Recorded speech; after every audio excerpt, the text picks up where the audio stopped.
7 October 2024च्या शासन निर्णयानुसार बौद्ध समाजातील सांस्कृतिक, शैक्षणिक आणि सामाजिक कार्य करणाऱ्या संस्थांना पायाभूत सोयी सुविधांसाठी अनुदान मिळणे अपेक्षित होते. मात्र 2025 ते 26 या आर्थिक वर्षातील निधी अद्याप वितरित न झाल्याने बौद्ध अल्पसंख्याक संस्था कृती समिती अमरावती यांनी आक्रमक पवित्रा घेतला आहे. या मागणीसाठी 7 जुलै रोजी जिल्हाधिकारी कार्यालय परिसरात धरणे आंदोलन करण्यात येणार आहे. या आंदोलनाची पूर्वतयारी आणि त्यामागील भूमिका स्पष्ट करण्यासाठी 6 जुलै रोजी अमरावती जिल्हा मराठी पत्रकार भवन येथे एका पत्रकार परिषदेचे आयोजन करण्यात आले होते. या आंदोलनात जिल्ह्यातील संबंधित सर्व संस्थांच्या प्रतिनिधींनी मोठ्या संख्येने सहभागी होण्याचे आवाहन कृती समितीने केले आहे. मी कैलाश मोरे. आम्ही एक उद्याच्या आंदोलनाकरिता आज या पत्रकार परिषदेचं आयोजन केलं.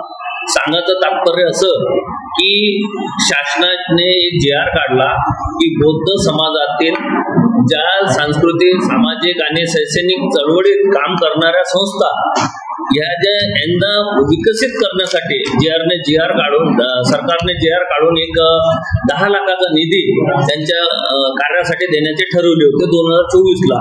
2024 पासून 25-26 पर्यंत आम्ही वाट पाहिली. 26ला एक परिपत्रक काढून गव्हर्नमेंटनी की बौद्ध समाजातील अल्पसंख्यक जे संस्था आहेत त्यांना 10 लाखाचा निधी देण्यासाठी तुम्ही प्रस्ताव आमंत्रित आहे. म्हणून सर्वांनी प्रस्ताव आपल्या कलेक्टर ऑफिसला प्रस्ताव दिले फरवरी महिन्यात आणि त्याची आखरी तारीख होती त्रुटी पूर्ण करायची 2 मार्च आणि 2 मार्चला आम्ही सर्व डॉक्युमेंट वगैरे दिले. अमरावतीतील 112 संस्था त्याच्यामध्ये प्रस्ताव आले, त्यापैकी त्यांनी तिकडे पाठवले. परंतु 30 मार्चला जो निधी मिळणारा होता तो निधी आजपर्यंत आम्हाला मिळाला नाही. त्यामुळे आमच्या संस्था विचलित झाल्या की शासनाचे धोरण काय आहे.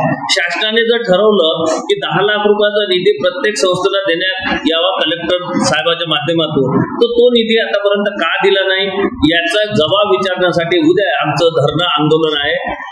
सकाळी 10 वाजता ते 5 वाजेपर्यंत जिल्हाधिकारी कार्यालयावर. जोपर्यंत आम्हाला न्याय मिळणार नाही तोपर्यंत आम्ही असे धरणे आंदोलन करून आणि शासनाला भाग पाडू की आमचा निधी आम्हाला देण्यात यावा, जो हक्काचा निधी आहे.